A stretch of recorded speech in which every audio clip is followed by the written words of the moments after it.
Why is it so important to be self-aware? Self-aware is not only about, oh, I'm aware that I need to drink number of glasses of water every day to stay hydrated. It's not only that I need to remember to brush my teeth and do exercises. It's also being aware of what you're doing. So unconsciously, some programs on your background is not ruling your life. This is what I mean.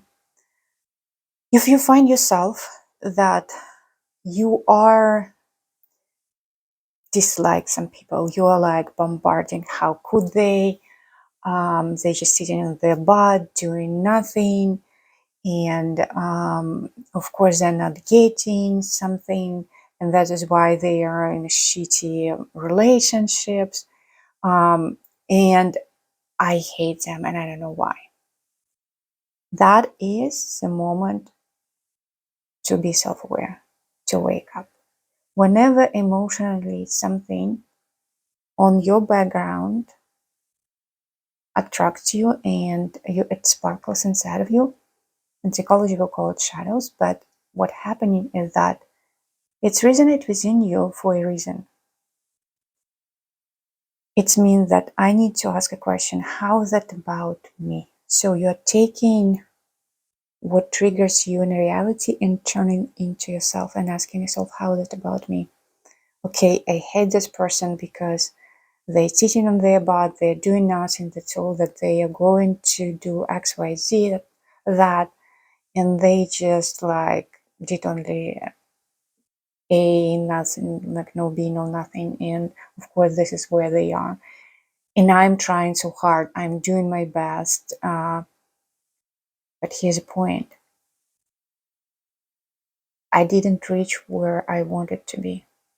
So for me, my frustration that accumulated, built up at that point, that I don't recognize in myself.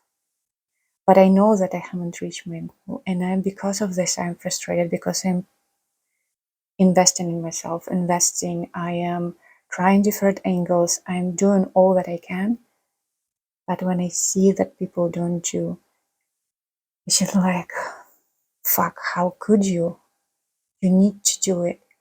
But this is what I'm telling myself in my frustration that I experienced toward this person. This is my frustration that I haven't reached my goal. So this is how you, if it's not a work environment where, like you're responsible for, like you're a manager and you're responsible for the project. But we're talking about like social interaction, something that you see in reality where you're not responsible for it. Let's say you see in other people. So in psychology, we call it projection. It is something that we don't recognize or pay attention to ourselves. But in reality, when we see it, it's like a mirror to what is going on inside of us. It shows us. And that is a golden, that is what called normal level of self-awareness, when you can catch this projection and tell, yeah, this is about me. How can I improve? How can I address in myself? It's not about other person. Other person has his or her own life. They make their own choices. That is their choice. That is their reality. It has nothing to do with me. My emotions are toward me. They're generated inside of me. So how can I help myself to recognize, to tolerate, to do something differently so I actually reach my goal? You will be at a much better place and people around you will be much safer because you're a much nicer person. Stay healthy and be unstoppable.